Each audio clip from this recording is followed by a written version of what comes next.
السلام علیکم ناظرین، میں ہوں آپ کا اپنا محمد نوید اور آپ دیکھ رہے ہیں اسلامی معلومات۔ رسول اللہ صلی اللہ علیہ وآلہ وسلم نے ارشاد فرمایا کہ میں نے جس شخص کو بھی اسلام کی دعوت دی اس نے دو اور تھوڑا بہت غور و فکر ضرور کیا، مگر حضرت ابو بکر صدیق ایسے ہیں جب میں نے انہیں اسلام کی دعوت دی تو انہوں نے بغیر کسی تردد اور غور و فکر کے فوراً کلمہ پڑھ لیا اور اسلام میں داخل ہو گئے۔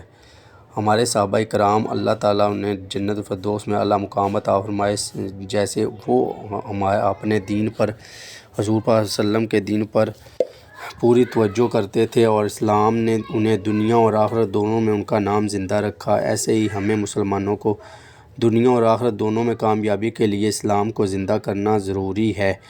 کوئی بھی حدیث سنیں اور دوسرے لوگوں تک پہنچائیں اور اس کا ثواب درآمد حاصل کریں، دنیا میں بھی اور آخرت میں بھی۔ اوکے ناظرین، ملتے ہیں ایک دوسری حدیث کے ساتھ۔ اپنا اور اپنے ارد گرد لوگوں کا خاص خیال رکھیں۔ ویڈیو کو لائک کریں، شیئر کریں، کمنٹ کریں اور چینل کو سبسکرائب کر کے جائیں۔ زیادہ سے زیادہ لوگوں تک یہ ویڈیو کو، چھوٹی سی ویڈیو کو پہنچائیں اور ثواب درآمد حاصل کریں۔